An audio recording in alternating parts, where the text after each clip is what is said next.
champion select for the second time today, though. We're going to see the band start off with Lulu and Ken, and TSM again showing respect towards that pick. So it seems that the Gigabyte Marines are not changing anything up as of right now. Now that they've moved over to the blue side, they do have priority pick. They can get themselves an early powerful jungler should they want to, in the forms of Lee Sin or Elise rather, Levi, two of his strongest junglers. They too could also go for the Graves. This is a jungler that Levi is still very confident on, and he can still look to play that aggressive style, but TSM is saying, you know what, Levi? No. Nope. None of that today. Graves is going to be taken off the board. TSM did not find success with it in game number 1. They don't want Levi finding success with it in game number 2, so you might as well just remove it from the picking pool. Shen taken out of the picture by the Gigabyte Marines so that they don't have that save potential to ruin their plans for those snowbally early plays. And Ivern will be their last ban. So bear in mind that Gigabyte Marines are now guaranteed to either get themselves Elise or Lee Sin, two of Levi's strongest junglers, and I would not be surprised if they look to first rotate it. It is something that they have commonly done, and I feel like that it would make a lot of sense, especially with champions like Lulu and Ivern being taken off the board. One ban left for TSM, and it will be the Rumble, preventing that one from going over to Stark. Now, do they go for the jungler? Do they go for that playmaker? Go ahead and just get Levi right where they need him, because both of those champions are up. They're only ever played as junglers, so even if TSM takes one, Levi could always take the other. And bear in mind, Sven Skaren, a lot of discussion has been around what is his strongest jungler, and people would argue that it is, in fact, that Lee Sin. So TSM, they could look to rotate something like their AD carry, given that the support has already been locked in, and then get themselves a Lee Sin followed up with that, which is a very common draft, which they have done multiple times, especially during the finals against Cloud. And there you go, almost as if he knew what was going to happen ahead of time. Vedius with the predictions, the Ashe and Lee Sin both locked in for TSM. So now, if you're the Gigabyte Marines, what you would expect is something like an Elise to come out from Levi. You have to pick it on this rotation, right? You can't afford to have it banned away, unless he feels confident enough that even with Elise and a Kha'Zix ban, he still has something left in the tank to bring out against Team Solomid. Ooh, they lock in the Gragas for the second time. It did wonders for him in game number 1, so they're pretty confident in putting Stark back on that one here in game number 2. And there's no reason why not to, right? Like, he had a great performance in game 1. It's a very safe, solid top laner. Nautilus had a few nerfs on recent patches, so it Gragas has now risen in priority, right? So I think that it's a perfectly fine, and I think that so far you've already got a pretty safe draft from the side of Gigabyte Marines. Yep, can't argue with success, and might as well just go ahead and sing the same song again, as they are going to be putting Levi back on the Kha'Zix from game number 1, even with Elise still available. Now I wonder whether or not TSM go for the Syndra here. Guarantee Bjergsen is on a powerful mid lane champion, and then they can look to ban away champions like the Fizz, like the Echo, force Optimus onto something like an Ahri instead. No, they're just going to play it safe. They are just going to go for a little bit more of a meta standard comp where they just guarantee that tanky top laner. Well, tanky AP top lane versus tanky AP top lane. Two big damage junglers.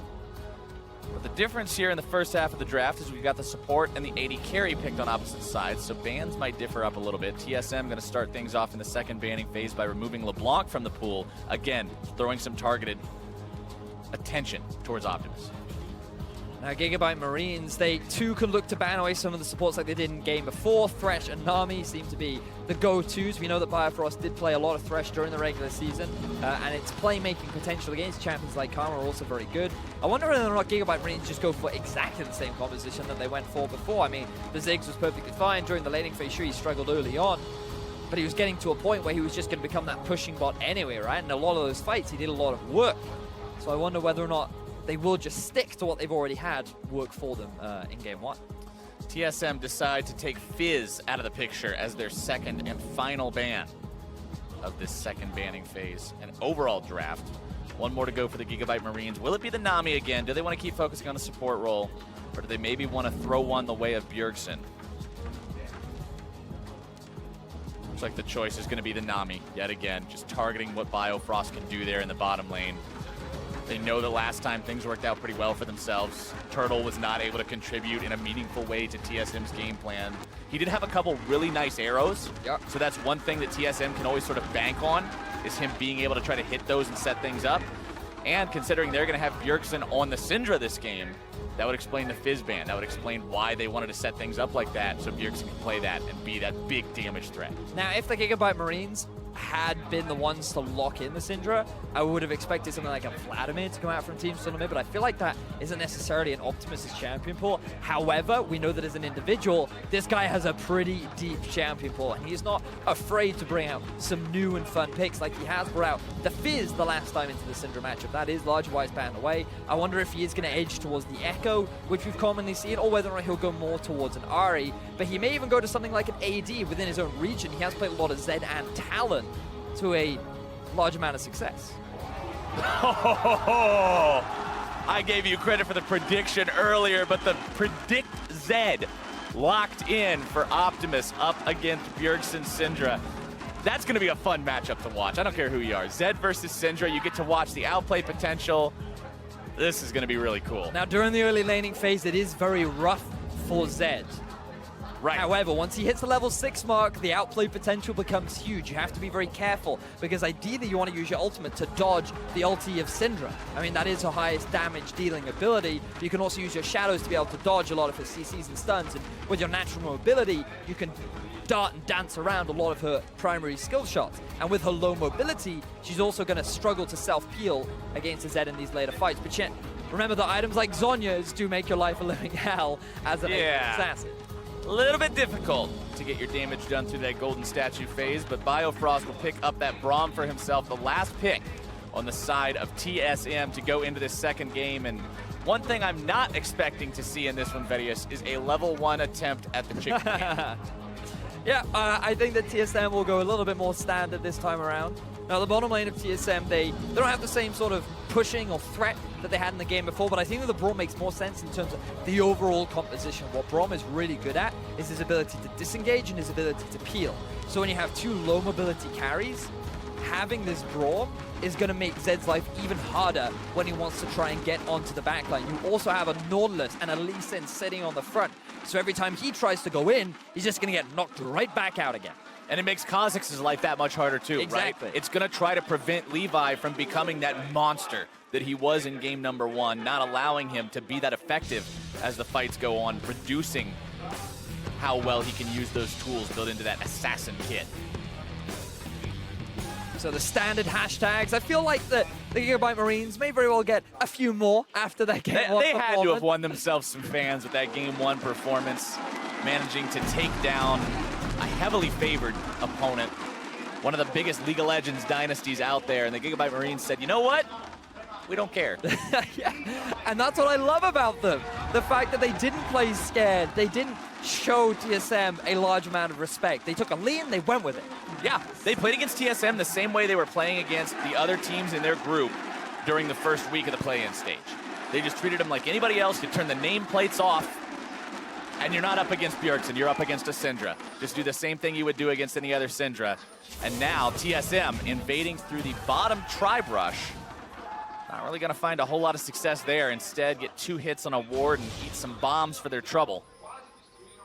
And the instant response from Levi too, gonna move in, get the deep vision around the Raptors so they can spot out where Svenskeren looking to start his early jungle pathing. You would expect him to start in the top half of the map, given that early on, if you want to try and gank anywhere, it would very much be towards either the Syndra or down the bottom lane. But I feel like in terms of early ganking, we shouldn't see very much action. I feel like that for TSM, they just need to play things cool, calm. Slow and steady. Yeah, they have a great scaling composition around the mid game. When they get the 2-item spike is really where their composition turns on. They can utilize the fact that they have a Syndra and Lee Sin as a roaming death squad because they're guaranteed to have push in the middle lane. We just don't want to see any aggressive, violent forces from the side of TSM because that is what cost them in game 1, and the Gigabyte Marines were very good at punishing those small mistakes. Optimus just enjoying some of that level 1 Syndra action where the ranged auto attacks and the orbs together make your life pretty difficult. Yeah, it really is it's a tough matchup early on for the Zed. Level 2, he's likely going to get his Shadow for a bit of extra range for us, but it's also his safety tool, right? So if an early gank does come in his way, he will have another means of being able to escape. You know, we actually see interesting pathing from Levi heading towards the bottom half of the map. gonna say, speaking of early gank potential, Levi now moving into enemy territory. Thinking about stealing away Svenskaren's blue, but Sven heading towards that now. Might just discover him. Levi still has his ward. Oh, he's just lying in wait. Going to wait. He's going for the cheese. Svenskaren, though, going to spend some time at Wolves. So Levi says, all right, I don't care. I'm just going to start this up. But this is really bad for Levi because now Svenskaren is going to be in a much better position. He's also level 3. Well, will he be able to clear it fast enough? Levi needs to put in a little more work under this blue buff. Sven's going to be there in just a moment. Levi barely getting that one out. He's looking for a trade too. He wants to fight this. He doesn't care. Svenskaren now going back in with Resonating Strike. These two are going to be fighting to the death. Svenskaren taken low, barely getting himself away. The red buff is taken. And first blood to the Gigabyte Marines jungler. 2 games in a row, Vedius. But TSM responds in force. This time Bjergsen says, no, well, this is not happening again. I will shut that down right now. No, stop it, stop it. He gets himself the double buff. He gets himself the kill. And while they do lose first blood, the Gigabyte Marines, they just invested a little bit too much. The fact that Optimus could not collapse faster than Bjergsen is going to be massive for the mid lane matchup. But here we see Levi at this point, I feel should just disengage. He should just leave. He got the blue buff. He's happy. Both junglers choose to fight because Svenskaren knows the Bifrost is coming in, and with the exhaust, he's going to be able to win that matchup. But Levi feels confident because he has Archie and Slay following up from behind. The big turning point is the fact that Turtle's able to get there faster, but in particular, Bjergsen flashes over the wall with the level 3 as well. But now he has no flash. Bjergsen has double buffs, though, but not for long. Levi comes back in, and Optimus is going to be given the kill. TSM's mid laner falls. Now Archie trying to get himself away from Skaren's counterattack. Jumping back over the wall with the safeguard. He had Biofrost waiting just so he had that escape route. Buff transfer complete. That was the entire plan. It was all part of the plan. It was all to get Optimus going. We talked about these two being how they win games. Well, give that Zed a double buff, and that's how you're going to find yourself winning a game a lot of the time. But I love the fact that Levi comes back mid to punish the no-flash Bjergsen. I don't know how many times I've seen in the LCS, or in the European LCS in particular, where, like, a jungle will come mid early on, burn the flash, never come back again. It's like, well, never look I did my job. Yeah, he's just like, now the enemy mid laner has to play safe. But this time around, Bjergsen, he has the double buff, he knows he's pushing in mid, and then Levi, he just doesn't even clear any of his camps, he just makes the map move around, and he's able to get the collapse down, and then Optimus, he just picks himself up the last hit, so now he will be able to get himself level 6 first. He has double buffs for himself, he has Ignite as well against a no-flash Syndra, so I would not be surprised to see a return gank coming out from Levy the moment that level 6 comes around. Many plays to be made, and like we said about these guys, you know they're always going to be tracking those leveling spikes. Levi in some real trouble, though, going to be caught out and punished as Bjergsen grabs himself a kill. 3-2 now for TSM, 2-1 on Bjergsen. He's got 100% kill participation thus far. Now he's got himself a blue buff, too. And now we're seeing a few mistakes from Levi where he's feeling a little bit too overconfident, trying to go for these invades without guaranteed push from both his top and his mid lane. The Star could only just return to lane. Optimus, he was not in a position to continue this push because even though he has a kill and he has a slight experience advantage over Bjergsen, that does not mean he suddenly now wins this match because he's going all in. Bjergsen going to be jumped on by Optimus, who immediately bails himself away after getting shoved around. Deathmark not going to do nearly enough. Bjergsen doesn't even need to get himself all the way back. Instead, just going to go ahead, eat one of those biscuits, and hang around.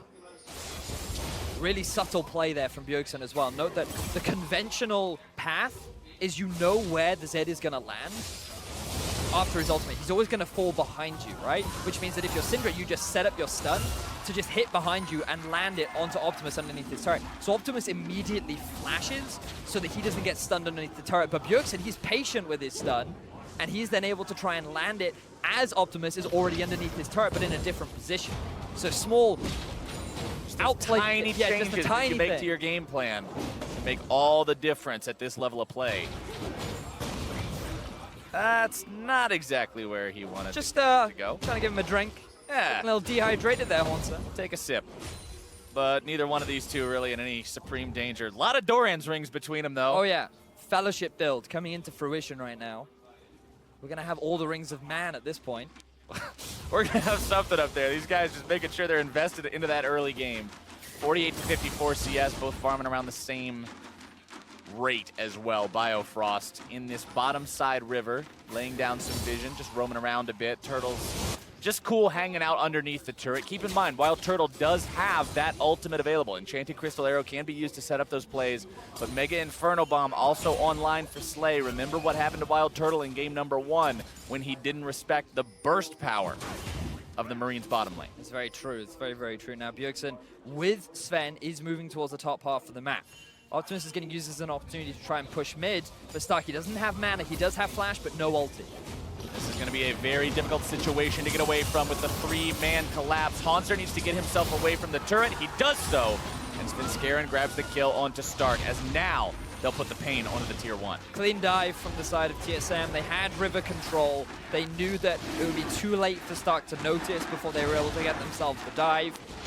And they should be able to get themselves the first tower of the game. Now the Gigabyte Marines, they're trying to respond by getting themselves the Infernal Drake. And they'll do so. But that turret First Blood will go the way of TSM. That's a nice chunk of gold going into their pockets, and they're 2K up. Oh, for sure. I think TSM can be pretty happy with that. They can keep sending Haunter up top, but now he has a little bit more freedom to make more map movements, right? He has his TP coming up fairly soon. But notice how Gigabyte Marines are using this as an opportunity to get deep vision down the bottom half of the map. They want to try and make a play towards this tower, but Haunter's already making his way down there.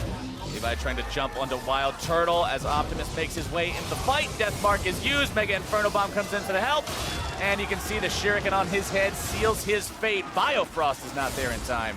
And Levi, the blue buff bandit, I'm pretty sure he has stolen every single TSM blue buff this series. Manages to get that one as well as the kill, but Bjerg and Sven are here to try and avenge their fallen comrade. Heal used, flash as well.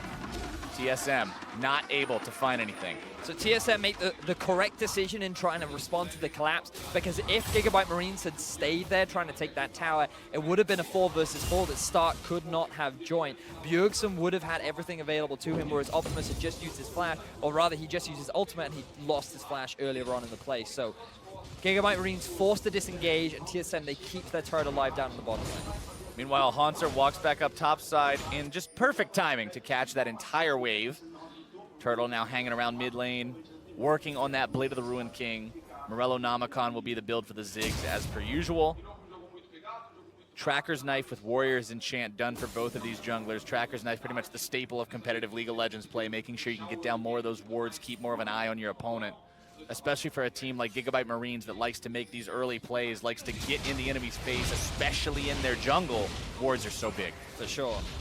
Now, if you are the Gigabyte Marines, the best case scenario for you is to actually get this bottom tower down as swiftly as you can, because then you can move the Ziggs and the Karma to the mid lane to start dealing with Bjergsen, and you can move Zed off to a side lane. The best scenario for an AD assassin is just to be free farming where there's no real threat, and you can just get all your goes. Haunter goes. Oh, that was very aggro. Now they're going in, looking to make even more happen if they can. Optimus goes down, and Bjergsen goes up to 3-1 and 2. TSM is not going to be waiting around this game. They will turn the Marines' own game plan against them. The swift collapse coming in from Haunter, using his flash to lock down Optimus, and now they land a stun. Now Stark, he's in trouble. Svenskeren able to go in, make the kickback. He dies for it. Mega Inferno Bomb comes in. Stark actually hasn't gone down yet. Biofrost in from behind, flashing forward, looking to make the move. Levi's gonna grab a double kill. Bio having to get himself away from that turret. Stark is still alive, Vedius. But it ends up being a 2-for-2 overall. Svenskeren tries to set up the kick so the rest of his team can get the follow-up, but Stark, he's so tanky at this point in the game. He's got 3 Dorian's rings and half of a hoodie. And he's a fat man. This guy just doesn't take damage. It's insane. Bjergsen does a great job, though. He's able to pick himself a number of kills, 4, 1, and 2 right now. And we just see this happened the earlier pick, and I feel like you don't need to go for this kick hit. You end up trapping yourself underneath the turret against Levi, and also Bjergsen gets zoned out by the big ultimate there from Zig. The fact that Levi just goes in by himself, he knows he's gonna die, but he's like, you know what, I'm just gonna try and trade kills as much as I can. I have to get something back for my team. But wow, back and forth TSM, they're not able to get themselves that mid-tier 1, which really would have opened the map up, but now we see this shift. You can see Ziggs being forced to move into the middle lane. Zed, I expect him to be down the bottom half, and they're gonna keep Gragas up top. Optimus sitting on top of a ward that he's not 100% sure is there, but dropping the sweeper. Now he knows, getting himself away as Sven jumps in. Bio and Turtle will not collapse in time. They have the range advantage. They're going to start putting some pressure down onto this tower. Speaking of pressure, Slay doing the exact same thing. He needs to be careful. They do have good vision around the river. But the possibility of a collapse is always prevalent, especially with Haunter having a TP advantage. Now, what I'd like to see from TSM is try and force a play, knowing that Stark cannot join the fray. Notice how far pushed in he is in the top half of the map. They should look to try and get some vision so they can set up a flank around this mid-tier 1. As Sven finally gets himself a smite. Sven smiting away that big chicken. As the TP comes in, TSM thinking about forcing something here. Haunter completes the teleport. Dredgeline not finding any sort of a mark, but Optimus goes down as he tries to make the play onto Wild Turtle. Spin Scarin. Not going to be taken low, but not going to be taken down. Haunter is a raid boss in the middle of 3 men. Does not matter. They are able to find 1. Levi's going to be caught by the stun on the very edge. Now a little bit more damage to take him out, but the shutdown over for Slay onto Bjerg. 2 dead on TSM, but it's about to be 3 on the side of the Gigabyte Marines. Almost make it 4. Stark and Levi still might be looking to make some magic happen here. Levi's so very low, but Stark wants more, goes right back into the fight. TSM will escape over to Wild Turtle, who this entire time was working on that tier 1 turret. Gets another objective for TSM, and they'll go up to an almost 3,000 gold lead after a bloody jungle fight. So this time, TSM, they're in much more control over the game. They're winning far more of these fights. They just overcommit a little bit too often. So what we see is Optimus coming in from the flank. He wants to try and get the kill down onto Wild Turtle. He feels that in this situation, he's able to get it with the heal, the exhaust, and the power of Braum. You're identifying why this pick was being brought out from TSM as an answer. Meanwhile, Haunter, he just 1v3 in the back of this fight. He knows that the rest of his team is looking to get the follow-up. And at this point, I feel TSM just needs to disengage. But Levi coming in with a very swift heal along with the dangerous game pass to give him a bit of additional health means that Gigabyte Marines are able to get a couple of kills. But TSM, they still have majority control. They get the mid-tower, they get the kills that they want, and they also have primary vision around this Mountain Dragon about to spawn. Mountain Dragon spawning. TSM would love to get a piece of that. They have lost control over every Elemental Drake in the series so far. Spin Scarin just going to go ahead and tag that one up with the Sonic Wave, see if anybody's hanging around. And now TSM will start this one up for themselves. Bjergsen 4-2-4. Very scary on this Syndra. Definitely the guy that you got to watch. Explosive Casket and Enchanted Arrow both going to be finding nothing. Turtle in some trouble, going to be taken very low. Optimus evading some trouble with that Death Mark as now he is down, but so is Sven. Gigabyte Marines trying to chase TSM away. Haunter tanking as long as he can. Going to be forced to flash, trying to escape. A nice Glacial Fissure as Gigabyte Marines stay a little bit too close, but Slay grabs the kill onto Biofrost. Levi over the wall, cuts Turtle down, and Bjergsen goes down as 2. TSM, 1 man left alive, and he is at blinking HP. The Marines will take the fight and earn the Drake. And this time around, TSM, they were playing that fight so well, kiting back through their own jungle, utilizing the narrow choke point to land so much of the damage from Bjergsen, but then again, they just overstay a little bit too long. They do not expect the Gigabyte Marines to just continue with their fight. They stick on to TSM, they continue with the flanking, they realize that Slay has all this range damage that is continuously chipping down TSM, and they're able to win out. So you see the positioning from the Gigabyte Marines, and they're actually coming from all 3 sides. But here, TSM, they move backwards in towards the choker. Look at this great stun. Optimus is taken out of the fight, Archie is taken out of the fight, and Levi and Slay, they can't really get involved. And at this point, TSM, they just have to concede. They need to back away. They cannot stick around. But then you think, oh, actually, things are looking pretty good. They get Stark pretty low. But then here, Wild Turtle overextends, allows Levi to get the kill. Bjergsen overextends, allow a 3 versus 1, while the rest of TSM are already looking to back away. And this is just another example of TSM overstaying their welcome and thinking that they can win these extended fights. Levi 6-3-3, another good game for the star jungler of the Gigabyte Marines. We've been telling you guys the entire time, this is the guy to watch. He works well with Optimus, he works well with the rest of the team, just making plays, doing everything. And this is why the guy is just a monster. Haunter dropping the ulti onto Optimus, now looking to lock him down even further. Bjergsen wants the burst, but instead he's going to be bursted very low. Zhonya's Hourglass to keep himself alive. Optimus grabbing the kill with a well-placed Shuriken. TSM loses 1. Now Gigabyte Marines might lose their top laner in this bottom part of the map. Biofrost tanks up the turret long enough to make the play a success, and TSM will continue working on that tier 1. Meanwhile, Slay takes down the tier 1 on the opposite end. This game is just all over the place, Vedius. The Enchanted Crystal Arrow making its way up towards the mid lane, not going to be finding anything. Haunter the target, Archie not going to drop to that turret, and Optimus gets himself kill number 4.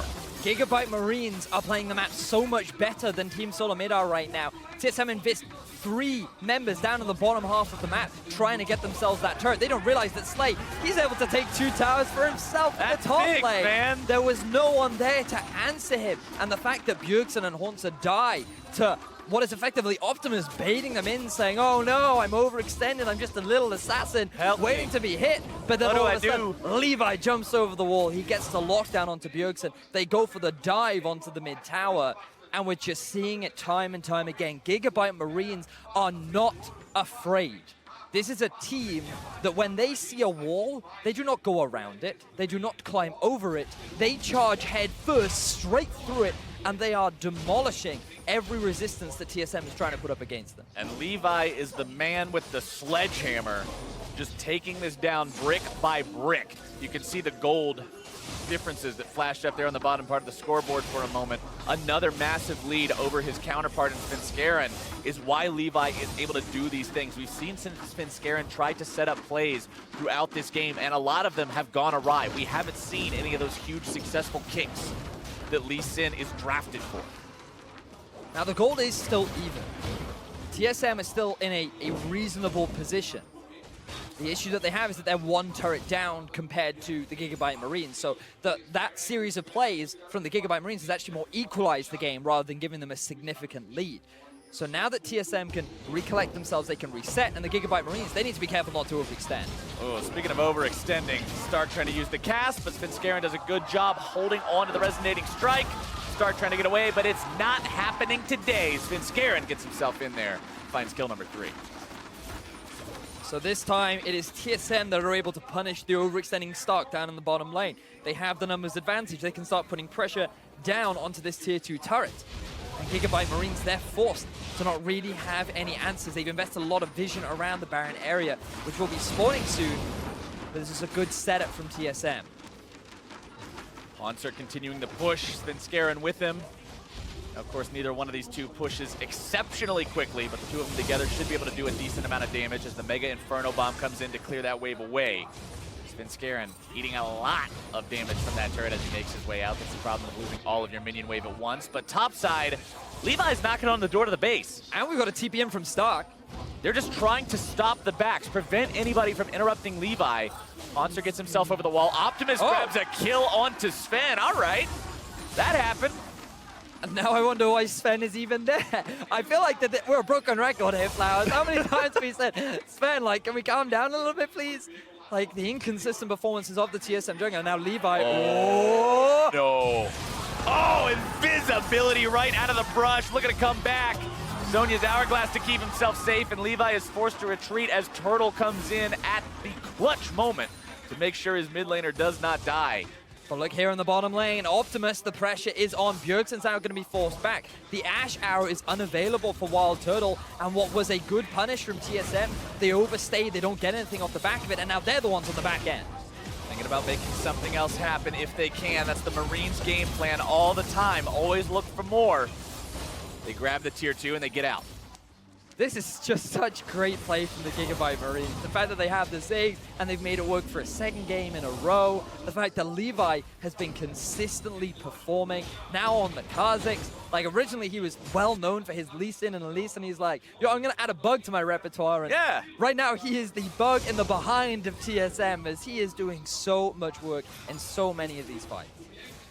Wild Turtle, again, this game he's had some solid arrows. Yep. His positioning hasn't put him in as much trouble as it did in the last game. Yep. And the team's been doing a good job to help him try to peel that Zed off when Optimus jumps in, but he's gonna have a lot of work to do to help TSM win as this game goes on. It's still a very close match, only about 1,500 gold separating the teams. Gigabyte Marines thinking about going in for this one. Levi is a miracle worker. Stark now into the fight. Optimus in the back line with him. Redemption going to be coming down. Stark goes low, gets bursted before he can be healed. A rampage, though, for Optimus.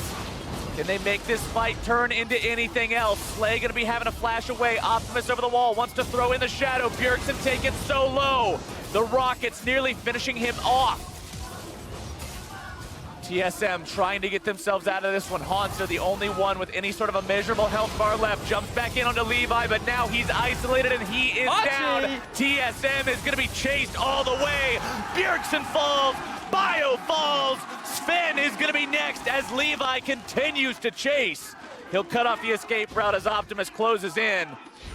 Gigabyte, stop chasing up for the kill. Go get Baron. Go get an objective. This is for glory, Vidius. He jumps over the wall and he's not going anywhere. Slay grabs the kill. They don't get the ace, but that's only because Wild Turtle just respawned and they should be able to get themselves the Baron. There is no jungler to contest them. Gigabyte Marines, these guys win another fight. They do it so well, and they don't lose a single member. Synchronized backs, everybody getting ready to start the push-up yet again. Sterix Gage purchased now on that Kha'Zix. Now bear in mind that this is another smite fight that Levi wins against Svenskar. He does not get kicked back into the rest of his team, and then Stark goes in. He's the primary focus. Optimus does his job because he's able to get the kill onto Wild Turtle. And this is where you think, oh, this is a little bit risky for the Gigabyte Marines. Why do you want to keep extending onto this fight? But just look at the poke constantly coming out from Slay and Archie. Optimus up on the flank just trying to do what he can. And the way in which the Gigabyte Marines just play this so slowly. They don't try too hard to force anything. TSM, they're always on the retreat and they don't have the mana or the health bars to really commit. So they run out of options and eventually it leads to their death. TSM have now put themselves in a spot, now found themselves in a spot, I should say, where things are going to get very dicey very quickly off the back of just one or two more small mistakes. They've really got to play a sound game of League of Legends if they want to stabilize here and not allow the Gigabyte Marines to make an even greater advantage out of this. They're now up 5K in a game that was much closer. They've got 3 Drakes, 2 of which are Infernals, thus multiplying the damage from the Ziggs and the Zed and the Kha'Zix that much further. This is a scary situation. But let's not forget that we wanted to see a little bit more slow, calmer play, and that is not what we had at the beginning of this game. Nope. We had another level 3 skirmish in the enemy jungle. We had trades constantly back and forth, a number of ganks all across the map. TSM are not about playing this slow game, and I feel like that the Gigabyte Marines are just so much more adept at playing this fast-paced, reactive style that is working so beautifully for them. This is like deja vu, Vidius. We underestimated Gigabyte Marines in week 1 of the play-ins, and now going into week number 2, everybody was like, yeah, it's going to be hard for them. TSM's the favorite team, and Gigabyte Marines is just stepping up. This team is just impressing and surprising and shattering expectations time and time and time again. And it's not just the Optimus and Levi show, right? Sure, those two are having a great game, but look at Slay in his performance, the way in which Archie's constantly providing the utility for his team, and Stark, with all the plays being the frontline tank, this whole team is just performing spectacularly. Which is exactly what you want to see from a team looking to prove itself on the international stage. As and Slay as I say that, hey man, he got out mechanics. Yeah, he Press did. R, win the game. Bjergsen takes him out. It's one of the risks of playing Ziggs. He's a little short range, or he does have a lot of harassment and poke. When you get close to that tower, Bjergsen's eyeing you. He wants to see that opportunity, and he is able to find that pick. So this will stop now the pressure coming out from the Gigabyte Marines. They have been able to expose an inhibitor down bottom, but again, TSM won't lose too much off the back of that objective. TSM get themselves some breathing room, some long-awaited breathing room against this Gigabyte Marines push. Now they've still got that for another 5 or 6 seconds or so. Down almost 7,000 gold. 1 inhibitor exposed, but none down. That's the big thing too. The Baron push came, and now it's gone, and they didn't lose any inhibs. There's not that extra pressure. Yeah, but the sieging power is still very strong with the Gigabyte Marines. All they need to do is send Optimus up onto a side lane, who at this point can 1v1 anyone. Bear in mind, he's got 2 levels on Bjergsen. He's got an entire level on Monster. He's completed both the Black Lever and the Ghost Blade, working towards his Dusk Blade of Drakthar. And such a sinister name for it. I know, right? And when you're an 8-3 but that's even more sinister. Yeah, the right? whole thing's just a sinister situation to have to deal with. The man is frightening. Especially if you are Wild Turtle. I mean, Bjergsen's at least got the Zhonya's Hourglass. Yeah. He's got a barrier. He's got tools to prevent this. But Wild Turtle, you catch yourself anywhere near Optimus and Biofrost isn't sitting right there on top of you, you are dead. Yeah, no sash will save you now. You will not be able to remove that death mark. But you still have to get the damage down. It's all about Biofrost's exhaust. Now we actually see Stark posturing, well, back. He ends up getting hit in the face by a ball. Yeah, good disengage from TSM, making sure that Stark isn't able to get in there, find an explosive task. Levi forced to jump back. Biofrost jumping in. TSM deciding this might be where they want to fight, but Bjergsen is down! That is not the way you want to make a fight happen. TSM going to be jumped on. Optimus into the fight. Wild Turtle taking low. Haunter on the back line. Redemption comes in, and Haunter will not find anything. Levi again going to be occupying 3, and Gigabyte Marines take down 4. Unbelievable team fight win from the Gigabyte Marines. They get themselves 4 kills, and Captain Flowers, I think they're going to take game 2. Gigabyte Marines are looking to push this to match point against TSM in round 2 of the MSI play-ins. Biofrost will try to defend, but 1 versus 5 as Braum? I don't think so. 2-0, Gigabyte Marines. What a game. Listen to that crowd. You know, like, at first, people are like, all right, TSM, they lose the first game, it happens. They were a little bit too overzealous. They tried to make too many plays happen, and fair play to the Gigabyte Marines, they punished very well. Right. Game 2, surely they'll reset, they'll cool down, they'll play a little bit more conservative style. But they still make a lot more skirmishes, but this time it definitely goes